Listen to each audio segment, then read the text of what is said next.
Open every door. Lydia Price's command stopped 6 armed captains inside the Marconi Housing Center, where frightened families stood beneath fluorescent lights while transfer vans idled beyond the glass. A housing director glanced at her full figure and social work badge.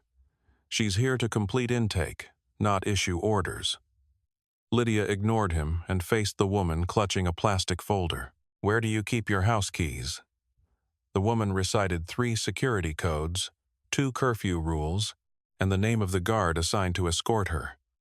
She could not name a single door she was allowed to open alone. Then the loading bay locks slammed shut. Children cried. Guards reached for radios. One captain moved toward Lydia. Gabriel Marconi raised one hand, and every man froze. He crossed the room, removed the master keyring from his belt, and placed it in Lydia's palm. His fingers closed briefly over hers, not possessive, but steady enough to make her heartbeat stumble. She decides who leaves, he said. His sister's face went white. Lydia opened the woman's folder. Beneath an unsigned relocation form, one phrase had been stamped in blue ink: voluntary continuity of care. Outside, the first van shifted into gear. By stopping it, Gabriel would expose every safe house he owned. 36 hours earlier, he had not yet known Lydia's name. The third woman that morning used the same sentence. I'm grateful to remain protected. Lydia Price stopped writing.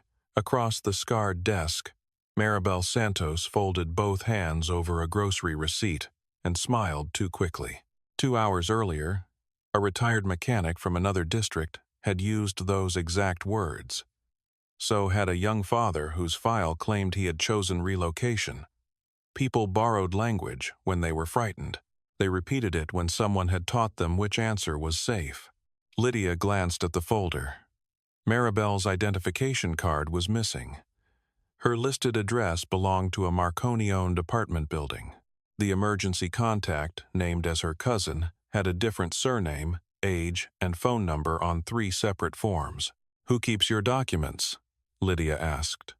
My protection coordinator. And your front door key? Maribel's smile vanished. The city funding officer beside Lydia shifted impatiently. We are reviewing housing outcomes, Miss Price, not conducting therapy. Lydia's curvy body remained still in the narrow chair, but her gaze hardened. Then the outcome is that this woman cannot prove who she is or enter her home without permission. The officer closed his binder. Her grant interview was over. After Maribel left under escort, Denise Carter, the office receptionist, and the only person who never confused Lydia's calm with surrender, set a paper cup beside her. You just sacrificed 6 months of funding. I know. You're going after it anyway. Lydia looked at the 3 identical statements. All her life, she had solved other people's emergencies alone, then refused help before anyone could make her owe them. This time, the habit felt less like strength than a locked room. She handed Denise copies. Keep these off the shared server. If I do not call by 6, send them to legal aid. At dusk, Lydia entered the Marconi residence on Jefferson Avenue. Armed men watched her cross the marble lobby. An elevator opened before she touched the button. Gabriel Marconi waited inside. You exposed the Bell guardianship fraud in 2022, he said. Everyone else approved it. He already knew why she came. The doors closed behind her. You brought me here to defend a prison. Lydia's accusation struck the elevator before the doors finished opening. Gabriel Marconi did not flinch. Beyond him, a furnished apartment waited beneath cameras, coded locks, and 2 guards positioned like furniture. A protected residence, he said.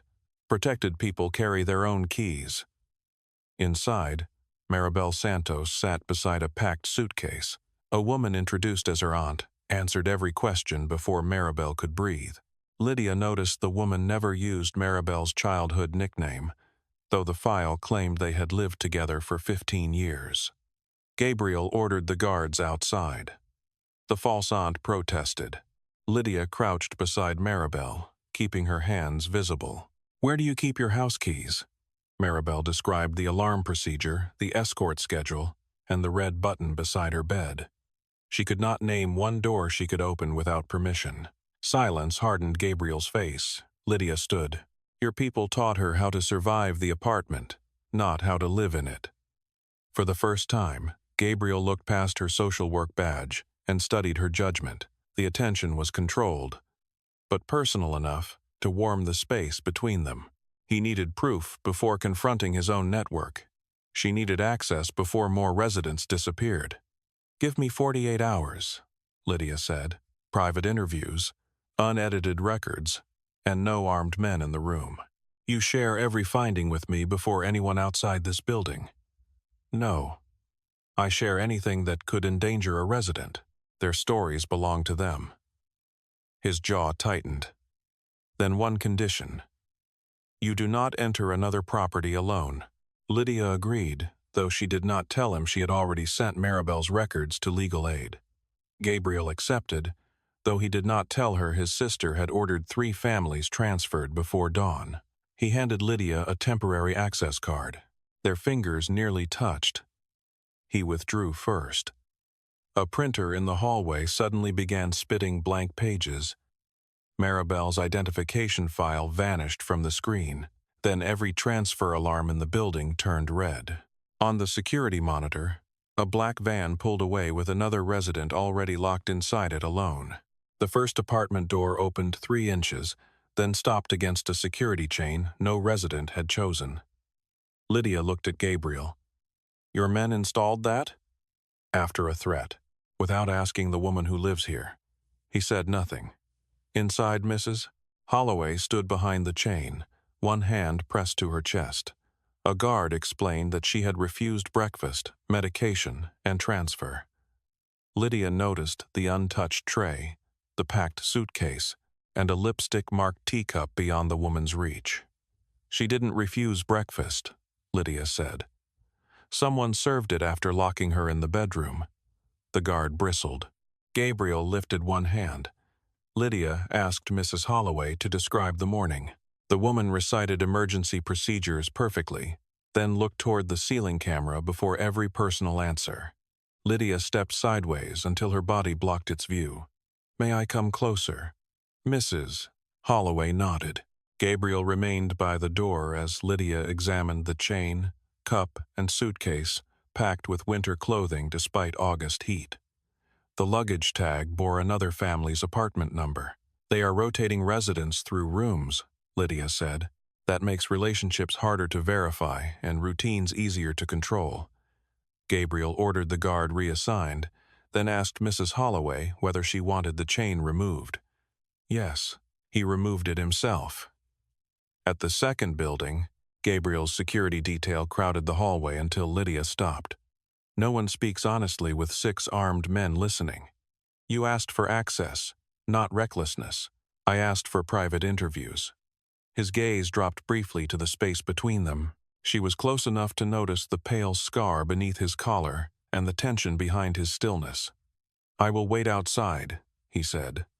The concession surprised her. For one dangerous second, the respect in his eyes made her aware of every inch between their bodies too clearly.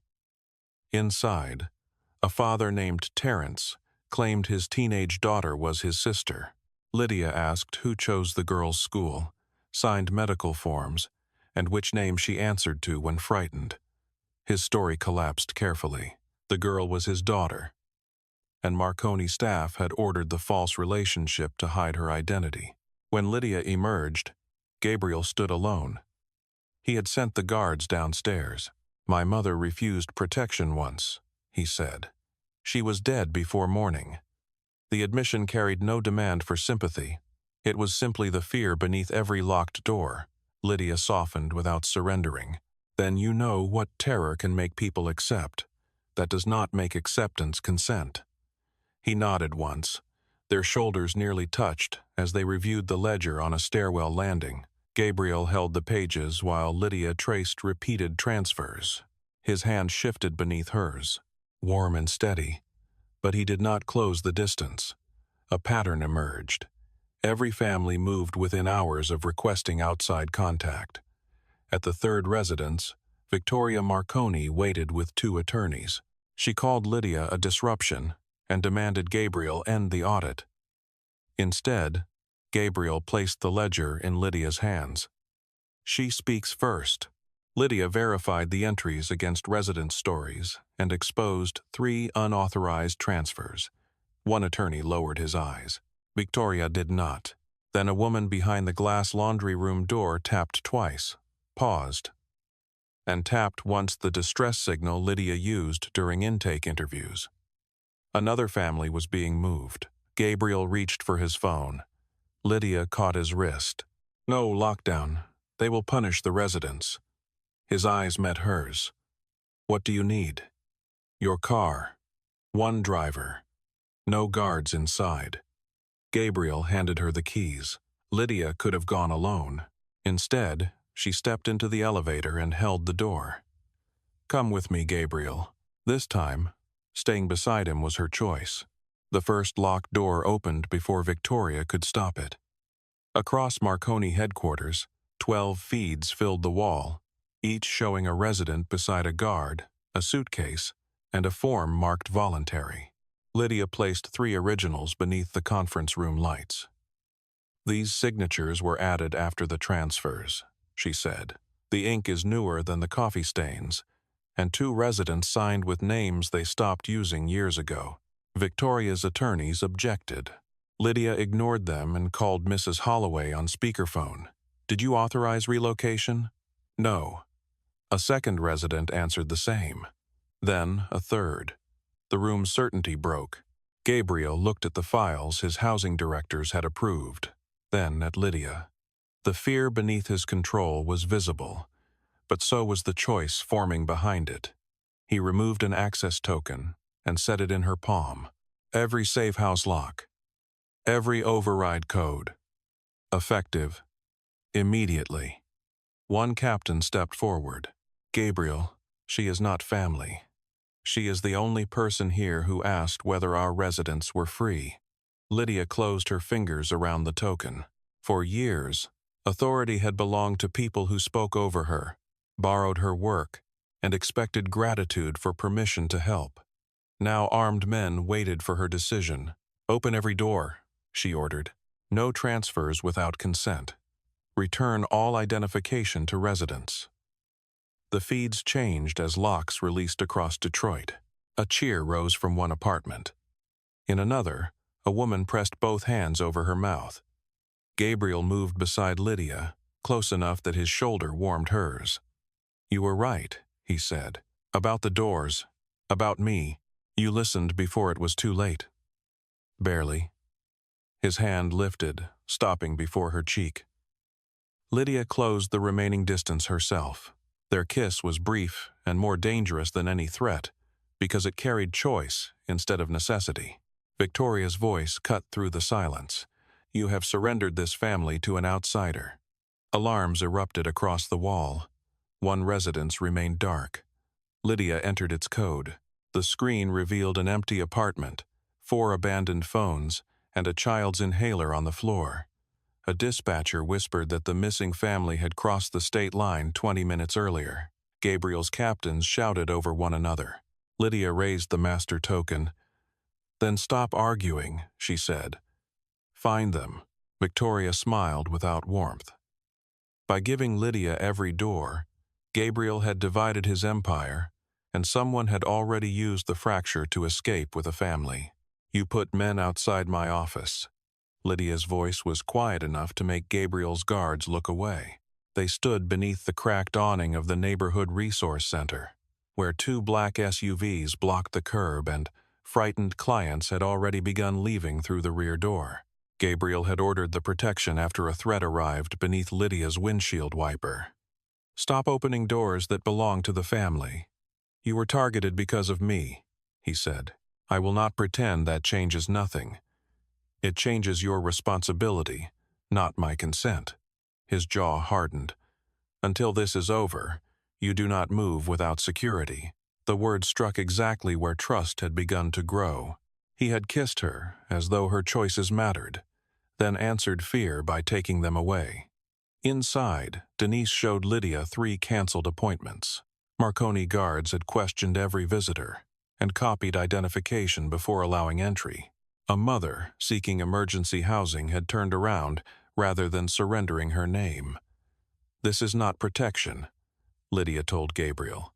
"You brought the cage to my door." Pain moved across his face, but he did not withdraw the order. "My mother demanded freedom. By sunrise, she was dead. And now every woman you fear losing becomes her." The truth silenced him. Victoria called before either could repair the damage. A property manager named Leonard Voss, she claimed, was moving the missing family through an abandoned apartment near the river. Gabriel ordered Lydia's access suspended and left with his men, promising to return when the threat was contained. Lydia watched the convoy disappear. All her life, people had valued her calm until she challenged the terms of their help. Then they called control concern and expected her gratitude. The old lesson returned with brutal clarity.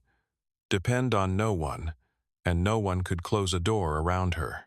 She took Denise's spare car and followed a separate address hidden in Maribel's original intake notes.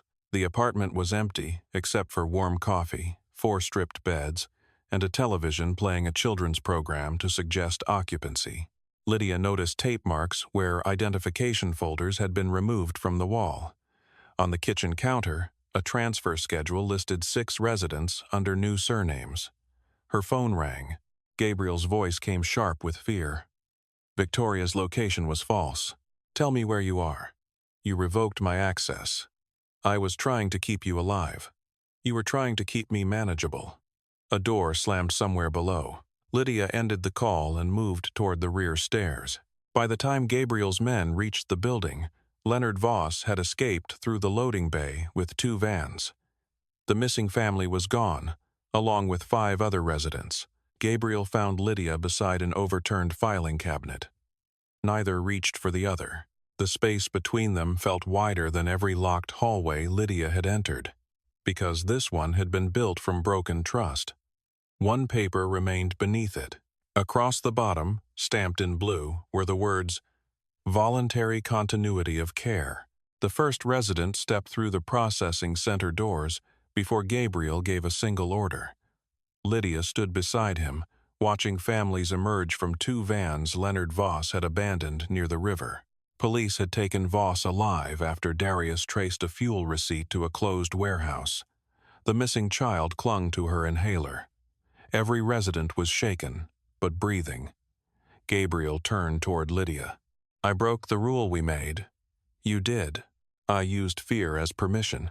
Then I took away your access and called it protection." Lydia held his gaze. "I went alone because I wanted to prove I needed no one. That choice gave Voss time to move them. Neither apology erased the cost. That was why it mattered." Gabriel removed the guards from the interview rooms and placed his phone on the table between them. "New rule, I ask. You answer freely. If you say no, I listen. And I share danger before acting on it." He nodded. Agreed. Together, they questioned Voss. He admitted locking residents inside, stripping identification, and arranging transfers for cash. He named the guards he paid and the officials who looked away. In the main hall, Gabriel faced residents, attorneys, and his own captains. Lydia Price uncovered this system. "Every person released today leaves because she refused to accept my version of safety." Lydia felt the words land differently from praise. He was returning ownership of the truth. Under her direction, documents were restored, doors opened, and families chose whether to leave, stay, or request new housing. Gabriel followed each decision without amendment. The victory was measurable. Voss was exposed, 6 residents were recovered, and the network's locked units were emptied. Then a clerk distributed release forms for temporary processing. Lydia read the final line. Voluntary continuity of care. Every resident had received the same phrase. Around them, locks clicked shut for the night. Across the hall, Victoria watched the signatures accumulate silently. The phrase had never meant release. Lydia held the form beneath the processing center lights while families settled around her. Voluntary continuity of care appeared beneath every signature, followed by language surrendering property access, identification custody, and testimonial authority to the Marconi Housing Trust. Voss had imprisoned residents for money. His guilt remained, but the locked apartments, missing documents, and hurried transfers had served a larger design.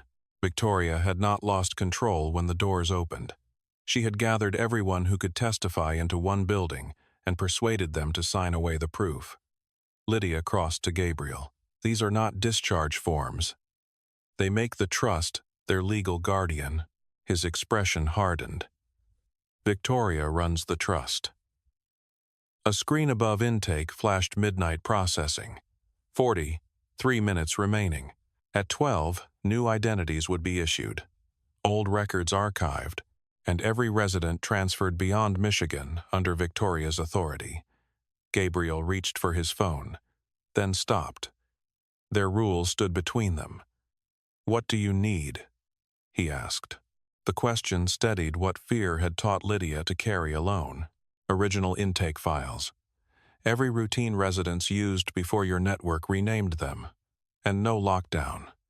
If Victoria senses fear, she will separate the families. Gabriel nodded and placed the master token in her hand without closing his fingers over hers.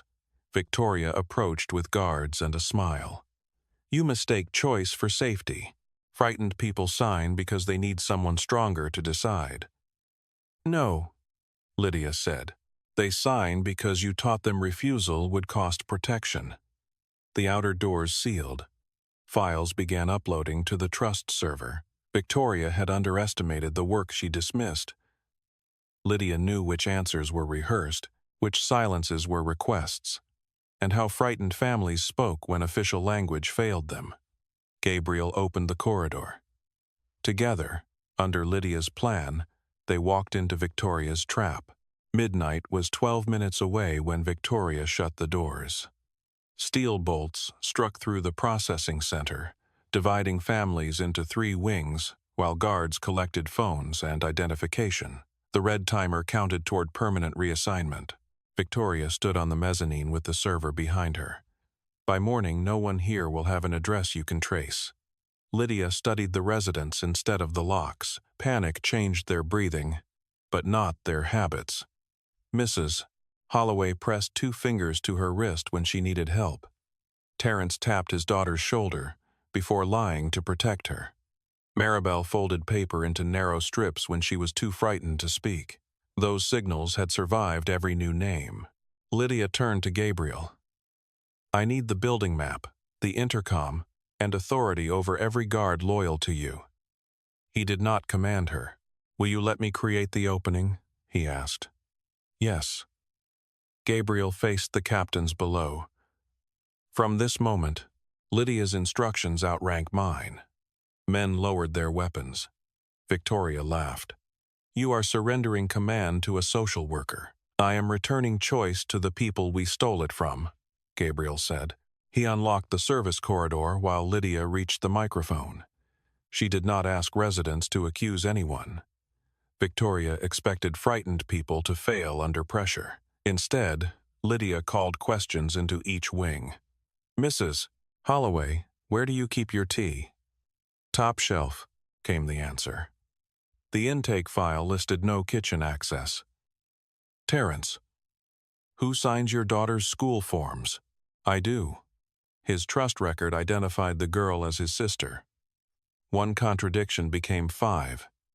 Maribel held her folded paper against the glass. Lydia read the marks she had taught her during intake. Documents taken, signature forced, family threatened. Guards began opening internal doors. Victoria triggered the archive purge. 10 minutes remained. Gabriel reached the legal console. His signature could stop reassignment, but only by transferring every Marconi safe house, resident file, and housing contract beyond family control. The network his father built would vanish with one authorization. Victoria saw his hesitation. Do this, and you lose the properties, the roots, the leverage. You lose us.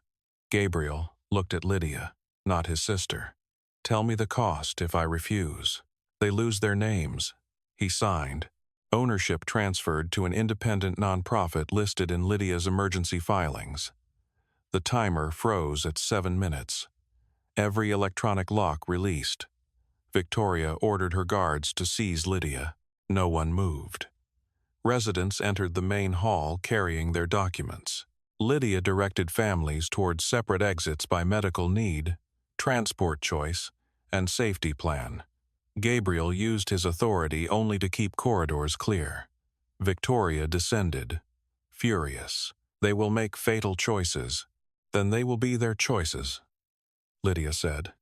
Police lights filled the windows as nonprofit attorneys arrived with emergency orders. Gabriel placed the master keyring on the floor between them.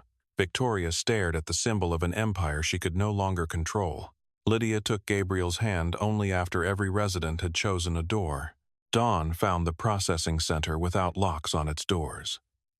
Families crossed the lobby, carrying restored identification, medication, school records, and keys they had chosen themselves. Police escorted Victoria away. Leonard Voss remained in custody. The Marconi name had disappeared from the ownership files. Lydia stood beside the intake desk, exhausted to her bones. Gabriel approached without guards. I turned fear into authority, he said. Then I called it protection. She met his gaze, and I turned independence into isolation. People were hurt because I refused to share what I knew. Neither reached for absolution. By noon, Gabriel had submitted the housing operations to external review, released internal records to prosecutors, and signed limits preventing any Marconi relative from controlling resident identification or movement. The legitimate properties would survive only under nonprofit oversight. Lydia received an offer before leaving, director of the Autonomous Witness Support Program, with an independent board and authority no criminal family could revoke. It was the ordinary goal she had nearly stopped naming aloud, a place where frightened people received help without surrendering themselves. 3 weeks later, she stood inside her new office while Denise arranged files on open shelves. Gabriel waited in the hallway, carrying coffee but making no move to enter. You can come in, Lydia said. He stepped across the threshold only then. I do not expect you to stay with me, he said. I want you to know the choice is real. It was. Lydia had her work, her name on the door, her income, and a future that did not depend on his approval. She could leave him without losing anything she had built. That freedom made her answer possible. She walked to him, set the coffee aside, and kissed him with all the certainty their first kiss had lacked. His hand settled at her waist only after hers drew him closer. The tenderness in his restraint moved through her more deeply than any possessive promise could have. When they parted, Gabriel rested his forehead against hers. What happens now? He asked. We learn how to ask, Lydia said, and how to hear no. Then she took his hand and led him inside. The apartment key turned once, smoothly, in Maribel's hand. Lydia stood beside Gabriel in the hallway while Maribel tested the lock, laughing when the deadbolt obeyed her. No guard waited inside. No camera watched the threshold. The lease bore Maribel's name alone. Gabriel glanced at Lydia. Do we stay? She asked for privacy. He nodded and stepped back with her. Months earlier, he would have decided what safety required. Now he followed Lydia toward the elevator, carrying her case files while she chose the next address. Their shoulders brushed, familiar and unhurried. Behind them, Maribel closed the apartment door from the inside. The click echoed through the hall like something restored. Lydia's phone vibrated. A new intake request appeared from a woman asking whether help could come without surveillance. Gabriel read Lydia's expression, not the screen. Where are we going? Lydia took his hand. Beside me. she said. That's enough. Lydia's victory was never simply opening locked doors. It was learning that independence did not require carrying danger alone, and that accepting partnership did not mean surrendering authority. Her instincts gave families language, evidence, and choices when people had reduced protection to obedience. Gabriel's transformation required more than tenderness. He had to admit that fear corrupted the way he used power, then dismantle the system that let him decide other people's lives. Trust became meaningful only when he accepted boundaries, consequences, and the possibility that Lydia might choose differently. Their love succeeded because autonomy remained intact. Neither rescued the other by taking control. They became stronger by listening, sharing risk, and making room for refusal. What does genuine protection mean to you? Preventing every danger, or helping someone face danger without losing freedom?